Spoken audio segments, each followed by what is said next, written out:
أعوذ بالله من الشيطان الرجيم بسم الله الرحمن الرحيم الحمد لله رب العالمين وأفضل الصلاة وأتم التسليم على نبينا الأمين محمد وعلى آله وصحبه أجمعين ومن تبعهم بإحسان إلى يوم الدين أما بعد falënderimet dhe lavdrimet janë për Allahun xhalla xhelaluhu, salatet dhe selamet, përshëndetjet, duat tona më të mira janë për më të mirën e gjithë pejgamberëve Muhammedin, të birin e Abdullahut, mbi Ali Bejtin, familjen e tij të pastërt, mbi sahabët, shokët e tij të ndershëm dhe mbi gjithë ata të cilët e pasojnë sunetin e pastërt të Muhamedit alayhi salatu wassalam deri në ditën e gjykimit. Nderuar vëllezër dhe motra, sot jemi në vazhdimin e ligjëratave tona ku jemi duke folur për gabimet e namazlive, ku do të ndalemi pak edhe për disa gabime të cilat ndodhin ditën e xumah, gjatë kohës kur katibi është në hutben e tij, në ligjëratën e tij, ditën e premte, ditën e xumah, çfarë duhet të bëjë një besimtar, një musliman i cili vije dhe dënë me u bashkangjit gjematit në faljen e namazit të gjumas. Dhe nëse khatibi veç e ka fillu hutbën e tij, ligjëratën e tij, çfarë duhet me bëni besimtar kur të hyje në xhami. Spari prej sunetit të pejgamberit alayhi salatu wassalam është që mos të ulemi në xhami pa i fal 2 rekate namaz, që është tahiyatul masjid ose namazi përshëndetës. Që kur futemi në xhami, të jemi për atyne të cilët e respektojmë këtë rregull dhe të mos ulemi, se pejgamberi alayhi salatu wassalam ka kërkuar nga ne që të mos ulemi pa i fal 2 rekate namaz të tahiyatul masjid ose namazin përshëndetës. Mirë po, problemi konsiston në çështjen e hutbes së xumës, kur khatibi është në minber, është urdhër i prerë që të mos fole askush, bile edhe të mos i thotë vllaut vet shoj, se në këtë mënyrë nëse dikush flet gjatë kohës kur është duke fol khatibi në hutben e tij, ligjëruesi i ditës së premte mbi minberin e tij, ky e humb sevapin e xumas. Sevapi i xumas është falja e mëkateve, gjunaheve tona të cilët veprohen gjatë javës. A konsiderohet lëvizje falja namazit, a konsiderohet për gjërave të cilët e prishin këtë sevap? Në këtë çështje shumica dërmuese e dietarëve janë të mendimit se jo, përkundrazi, nuk ban me ul pa i fal 2 rekate namaz tahiyatul masjid, se pejgamberi alayhi salatu wassalam ka kërku nga personi i cili është futur në xhami dhe është ul, ka parë Resulullah sallallahu alaihi wasallam dhe ka kërku prej tij që të ngritej dhe të falte 2 rekate namaz përshëndetës të xhamis. Kërkojnë ndjes. Mirë po, këtë kërkes, Resulullah s.a.s. ja kishte bashkangjit edhe fjalët të jenë të shpejta. Jo me e zgjat 2 rekate të gjata, po mundësisht që ma shkurt të lexoje dhe pastaj të ulet dhe të vazhdojë në dëgjimin e ligjërimit të khatibit në hutbën e tij të ditës së premte. Por ja që për fat keq të ne shohim edhe për xhallarëve të cilët nuk e respektojnë këtë çështje, përkundrazi ka mundësi që të flete kundër, le që nuk e nxit xhamatin, po ka mundësi që të jetë edhe kundër atyre të cilët falin namazin tahiyatul masjid kur ai është duke ligjëruar ditën e premte. Dhe këtë ka ndaluar pejgamberi alayhi salatu wassalam që të ulej pa fal namaz. Përkundrazi e ka nxit me fal namaz. Dhe ti nëse ngritesh dhe i thu diku jo s'bën me u fal, përkundrazi duhet me dëgju ligjëratën, hutben dhe ulu aty e mos u fal, kjo është kundërshtim me sunetin e Resulullah sallallahu alaihi wasallam, bile disa kanë shkuar edhe më larg, Ka thonë ka mundësi të jetë pra tyne që Allahu i ka përmend në Kur'an që i ka pengu besimtarët falin namaz, ara ejtë ledhi jenha abden idha salla, a i ke pa ati cili pengon robin kur fal namaz. Andaj nuk guxon imami që të ndaloje xhamatliun nga falja e 2 rekateve të namazit përshëndetës të xhamisë. Përkundrazi duhet të insistoje që t'ja mësoje xhamatit që t'i fale 2 rekate namaz. Po ashtu një prej gabimeve që bëjnë namazlit kur hynë në xhami, e të cilët e dinë që duhet mi falë 2 rekate namaz të hijetul mesjid, është një gabim tjetër që ata ulen, kur e shohin që është pjesën e parë, se hutbeja, ligjërimi ditën e xumë në hutben minber i ka 2 pjesë. Pjesa e parë, pastaj khatibi ulet, pastaj ngritet dhe e bën edhe pjesën e dytë. E disa mendojnë se është mirë që pjesën e parë me ul, e kur është i ullur khatibi, këta me ngrit dhe me i falë 2 rekate namaz, e kjo është gabim. Përkundrazi, kur të hyrë në xhami, mos u ul pa i falë 2 rekate, se thot pejgamberi sallallahu alajhi wasallam, kur ndonjëri për juve vjen në xhami, kur imami është duke mbajt hutben, le të falë 2 rekate dhe le t'i shpejtoje ato.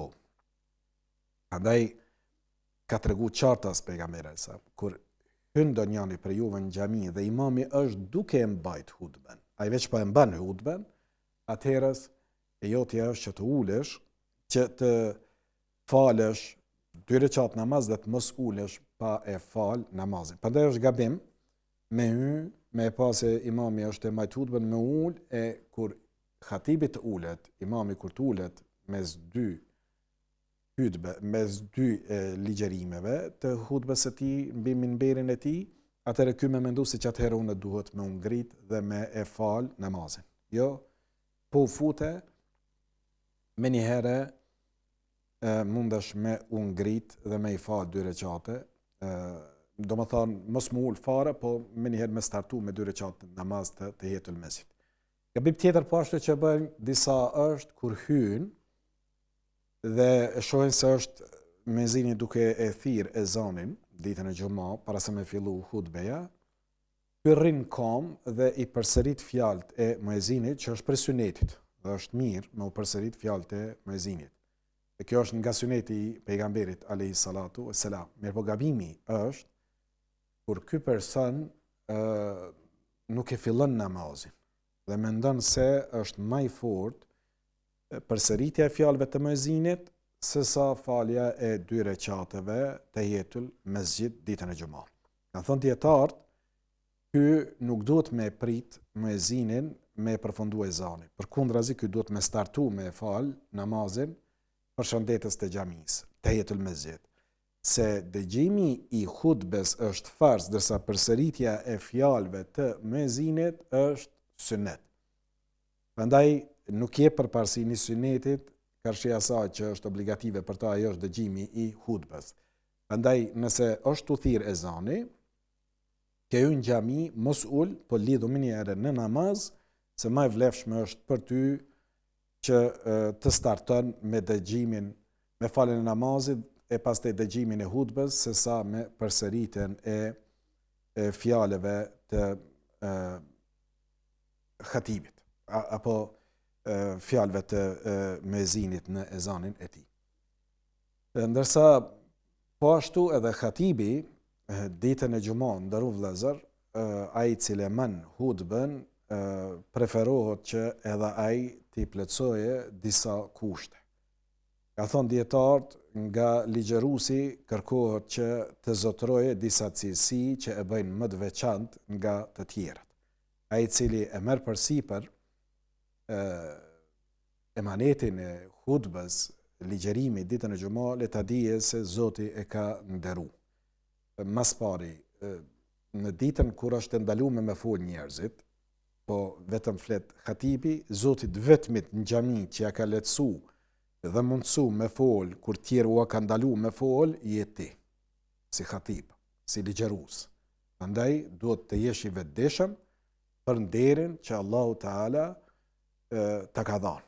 Çdo hatib duhet të jetë i vetëdijshëm për këtë nder që mu Zoti ma ka leju me fol, mirë po jo me fol fjalë të kota, po përkundrazi fjalë të cilat ua përkujtojnë njerëzve Zotin e tyne dhe pejgamberin e tyne. Dëgjojnë prej teje çfarë Zoti i tyne ka urdhëru dhe çfarë Zoti i tyne ka ndalu. Ti ke për obligim me bë dhikr të Allahu Teala, me përkujtu Zotin.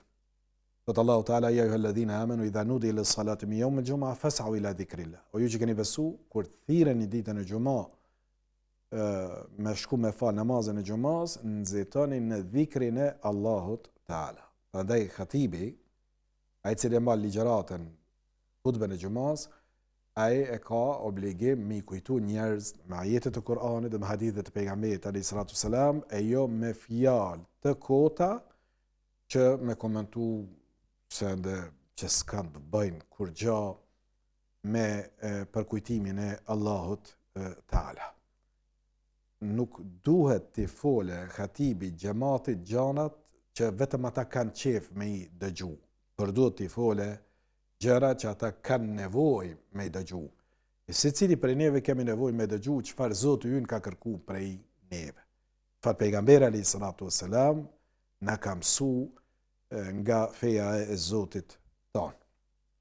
Andaj, khatibi du të di në një, Zotit ka nderu, që ta ka qelë gojen, por mi u kujtu fjallën e Zotit e jo fjallë të kota të përdiqëmërisë tonë. Në dy, Zotit të ka nderu ty vllajim, që këmbët e tua, trupin tënd, ka ngrit mbi kokat e besimtarëve të cilët janë të ulur në xhami.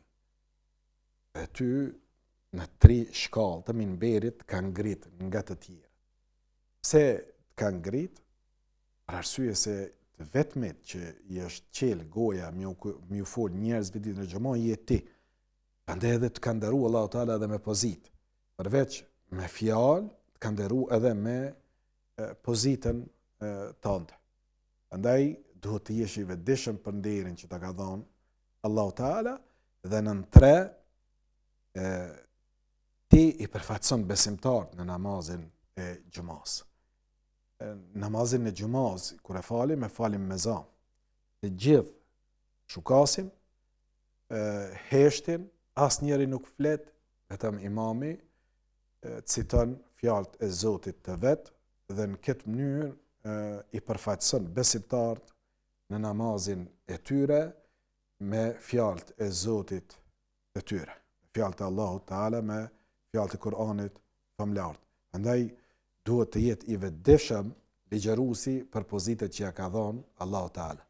Prandaj kërkohet që ky ligjërues të ketë akiden, besimin e mirë. Mos ketë ky probleme çështjet e besimit.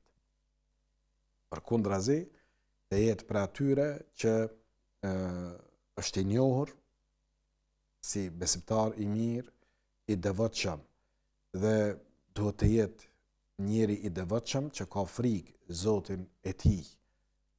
Jo vetëm në publik, ditë kur e merr përgjegjësinë e ligjërimit, po edhe në jetën e tij të përditshme të njihet si person i cili ka kujdes dhe i respekton rregullat e fesë tij.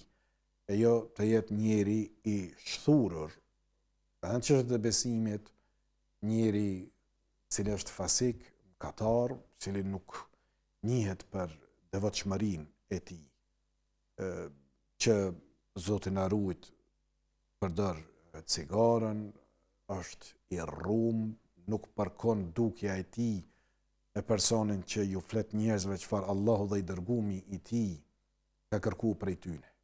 Që di me fol në emën të Zotit, në emën të dërgumit Zotit, pejgamberit alayhis salatu wassalam, dhe mos më u duk si Resulullah sallallahu alaihi wasallam, mos me fol me fjalë të Allahut dhe të pejgamberit alayhis salatu wassalam, e qenë person i cili njihet shoqërinë e tij si person i shthurur, jo i devotshëm, person që merret me punë të haramit, që ka kredit, të bankës, që është fut me kamat, që ka fitime të haramit, që dyqan kanë shumë me qira në cilën ndoshta shitet dhe përdoret alkoholi dhe ky ushqehet me risk të tillë, apo është ndërmarrës biznismen që ju shet njerëzve gjana të cilët ndërmjetëson me kredi bankare, pastaj të hyp edhe të ligjëroje masave, nuk i ka hije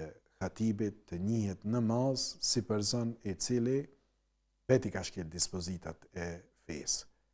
Unë ti shkeli dispozitat e mia fetare, unë tje për atyne që flas se Zoti e ka ndalu kamatën, ndërsa unë vetë të marr kredi bankare për të blerë një çështje të caktuar me shtëpi, automobil, tokë apo çka di unë, i ka hije hatibit të jetë i tillë, apo të bëje shit blerje me gjanat e haramit, apo të alshoje dyqanin në cilën përdoret dyqani i tij me qira për alkohol, kafe, përdoret alkoholi apo kushitet gjanat e ndalume të tjera. Prandaj hatibi e i cili me përsipër, ku të bën përveç dukjes së tij, besimit të tij, që është të mbretshme të zemrës të tij dhe dukjes së tij të jashtme, është shumë e rëndësishme dhe veprimet e tij të jenë në përputhje me fjalën e Zotit dhe sunetin e pejgamberit alayhi salatu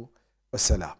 Po ashtu duhet të jetë i njohshëm, i njohur namaz në popull si njeri i cili i njeh dispozitat e fesë. Duke u nis gato ma elementar, çështjet e besimit, për shembull, turprusë mos mi ditë kushtet e shahadetit, dëshmisë, fjalës la ilaha illallah, ose mos me ditë me lexu mirë Kur'an, turpruse, me të dheq në namaz, apo me të ligjëru dikush që ka problem me drejt shqiptimin e shkronjave të Kur'anit, që nuk di me lexu Kur'an. Është turpruse me udhëheq në namazin e xumaz dikush i cili edhe në dukjen e tij nuk duket që i respekton normat e sunetit pejgamberit alayhi salatu sallam, po edhe në sjelljet e tija shkel dispozitat e Zotit. Prandaj ky duhet të jetë njëri që ka dije fetare për librin e Zotit, për leximit e pastaj edhe për rregullat elementare të çështjeve të fesë. Me di çysh merret abdesti, i rregullt, me u shpjegu njerëzve, jo me tradit të verber, vëllo kështu kom pa, kështu kom ni, kështu kanë thonë, jo, përkundrazi me qenë që din me u shpjegu prej abdestit dhe çështjeve fetare, me u shpjegu dhe me pas besim namaz, që ata që e dëgjojnë me ditë se Allah ky i ka gjanat e bazume dhe nuk flet kot së koti, por ky e ka, do thot, me dije të bazume çdo fjalë që e flet. Prandaj preferohet që ai i cili e man hutben përveç dijes fetare të ketë njohuri edhe për gjuhën e Kur'anit, në mënyrë që të dije si po i shqipton fjalët dhe të kuptojë ato çfarë po i thot. Nëse nuk e din gjuhën arabe, të dije ajetet dhe hadithet që po ja shpjegon se çfarë kuptimi kanë dhe t'u shpjegoje ashtu siç Allahu dhe i dërgumi i tij janë të kënaqur. Po ashtu hatibi duhet të i di mirë nevojat e xhamatit të tij. Do thotë të dije mjedisin kuj po i ligjëron, çfarë janë problemet e tyne, çka kanë nevojë me dëgju. Nëse ai xhamat ka mos pajtime mes vete, janë të përqarë, të flete për rëndësinë e bashkimit, unitetit dhe largimin e urrejtjes dhe përqarjes mes tyre. Nëse ka neglizhencë në kërkimin e dijes dhe shihet se nuk ka dikush që është i interesuar me mësu për fen, të flete për vlerën e dijes. Nëse e sheh se xhamati nuk po fal namaz, të flete më tepër për çështjet e namazit. Nëse e sheh se xhamati i tij ka probleme që është dhe akides, që është shumë më rëndësi që khatibat, ligjëruesit të ligjërojnë në ditën e xumë për çështjet e akides, besimit, që njerëzve më u spjegu se çka e prish shahadetin e tyne. Me i ditë ku janë pikat e kufrit, shirkut, që më u spjegu njerëzve se të kenë kujdes, mos të kërkojnë për të vdekurve, gjëra të cilat mundin me qenë sebeb shkak që ky me dalë prej besimit. Këto, jo vetëm për vete, por ky duhet t'u mësoje edhe xhamatit të tij. Prandaj duhet njohur nevojat e xhamatit, duhet njohur vetë xhamatin, atyne që po i legjeron, të dije për problemet që i kanë dhe për nevojat që ata kanë. Prandaj edhe është mirë që ti këshilloje për gjërat në të cilat ata kanë nevojë. Për shembull, nëse vrenë se kanë problem me mos falet namazit, të ligjeroje për më tepër për çështjet e namazit. Nëse kanë probleme se shumë prej tyre janë të zhytur në borxhe bankare me kamat të flete në lidhje me peshën e mëkatit të cilën janë duke e vepruar. Nëse shumica e familjeve kanë probleme me gratë e tyne, me ulesat e tyne, qikat e tyne, të flete në lidhje me rëndësinë e mbulesës tek motrat tona, se është urdhën kuranor, urdhën hynor. Kjo është fjalë e Hoxhës që është e mbulesës, është fjalë e Zotit, krijuesit. E Hatibi ka për obligim me përcjell çfarë Zoti ka kërkuar prej njerëzve. E jo ky çfarë po mendon për njerëzit. Prandaj ky e ka obligim me u përcjell njerëzve atë çfarë Zoti i tyne ka kërkuar.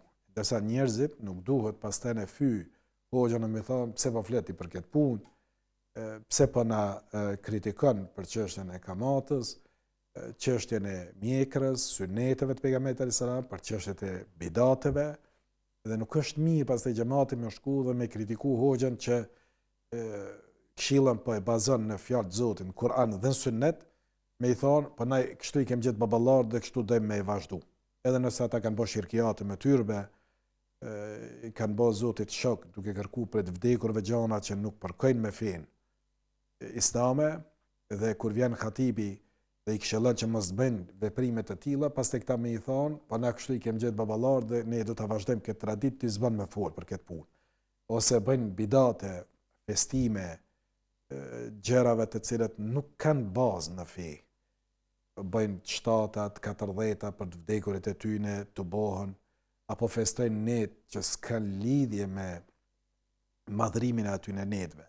Por vetëm pse i kanë pa partë e tyne që do shta ju ka mungu dija e mirë fillt fetare, dhe vazhdojnë një tradit dhe kur vjen Khatibi dhe atë rejk vrejtja se këto s'kan bazë në fe, por janë bidate, risi, pëse me shku xhamati dhe mi thonë ati, ty zguzon me na ndru këto adete. Momentin që ti thu këto adete kanë qenë tek ne, del prej suazave të adhurimit ose ibadetit. S'ta ka mësu Allahu ty atë me e vepru. Prandaj ke kujdes se çfarë je duke vepru, si po i afrohesh Zotit tënd dhe nëse të ka këshillu dikush, si je duke ja kthy këshilluesit. Nëse ka ardhur ka këshillu me Kur'an dhe me Sunnet, mundohu me përmisu vetëm, jo me fy apo me sha Hatibin edhe me thonë, e ardhë me na e prish fen, e ky ardhë neve me na ndrua atetet që i kem pas, na boll mirë kem qenë, ne kem dhënë dorë me gratë tona, të afërmëve tona, e ky po vjen edhe po thotë është haram mi dhënë dorë grave të huaja, po flet për punën e shamis, kamatës, alkoolit, bidatit, shirkiateve, tyrbeve dhe gjonave tjera që Allahu nuk i dën ato, në vend se të përmirësohet se si individ apo si xhamat armiqësohen me Khatibin, i themi, kjo është prej gabimeve të xhamatit. Edhe duhet patur kujdes shumë që mos të bëjmë gabime të tilla. Edhe preferohet që Hatibi të jetë person i cili e ka vetdijen e plot se unë jam këtu me i thirr njerëzit në fenë e tyne me fjalët e Zotit tyne. Çfarë Zoti ka kërkuar prej neve. Allahi nëse na ka kërkuar neve me përcjell emanetin, Hoxha do të më shqyqu me fitu kënaqësinë e Zotit vet e jo kënaqësinë e xhamatit. Jo me mendu valla si t'jo u thëmë këtë punë, xhamati mqesin, ose institucioni fetar që po më pagun mqesin, ose këshilli i xhamis për diasporën e kom fjalën me thonë mqesin, se këta janë mësu me këto adete, ta zhunë më ardhë me u thonë, me u tregu, ta hidhrohen edhe mqesin nga vendi i punës. E jona është ballighu anni walau aya, ashtu siç na ka mësuar pejgamberi sa për cilën për me po qoftë edhe një ajet. Si ka ardhur prej Zotit dhe pejgamberi alayhis salam me maneti, ashtu e kemi obligim ja përcjell xhamatit. E pastaj ne me i dhon përgjegjësi dhe llogari vetëm Zotit ton. Xhamati duhet me kuptu se ky person ka dije fetare dhe po mundohet me ta shpjegoj fen të bazuar në Kur'an dhe në Sunnet. Dhe me tillët duhet pasur respekt dhe me pranu këshillën që vije prej tyre. Po ashtu, hatibi duhet patër kujdes që mos të ligjeroje fjalë kotë sa koti, me marrë një letër edhe veç me lexu, sikur më qenë spikeri i lajmeve, bërë, edhe mos me pas ndjenja, se nuk reflekton tek xhamati, nuk shkon fjala e tij në zemrat e atyre që e dëgjojnë. Me vesh mund me dëgju, por në mendjen e tyre, në zemrën e tyre s'mbetet asgjë. Përkundrazi, atë çfarë është tu ja thon, duhet me thon për zemrës.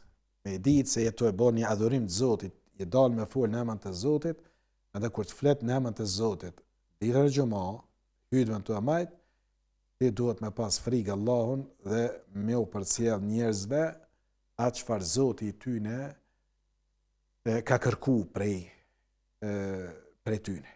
E jo çfarë ata po kërkojnë me dëgju. Kemë mësuar te ne xhamati me fol fjalë të mira, hoxha, but, pas me na e prish qefin hoxh, na e vazhdojmë avazin ton, por ti neve mos na e prish, por përkundrazi neve na e bën qefin. I kemi gjetë baballar tonë që qështëne, dë me vazhdu, jemi të të pagu, edhe ti mos na e tallavit punën. Nuk o mirë me e zgjat, pashtu ligjerimin ma shumë se sa namazi, për sunetit është që të jetë ligjerimi më i shkurt se namazi, edhe pse të ne namazet për fat keq janë shumë të shpejta, dërsa kur pejgamberi alayhis salam, Resulullah sallallahu alaihi wasallam është transmetuar që e ka zgjat rukun sa e ka zgjat leximin, e ka zgjat qiyamin kur është ngrit për ruku sa e ka zgjat leximin, apo sejdën dhe nëpërmjet këtij namazit e ka kalu edhe kohën e hutbes së tij. Inshallah këtu edhe du të ndali për shkak të kohës, do të vazhdojmë me lejen Allahu Teala në takimin tonë të radhës, deri atëherës beqi në përkujtimin e Zotit tonë. Selamu alaikum wa rahmatullahi wa barakatuh.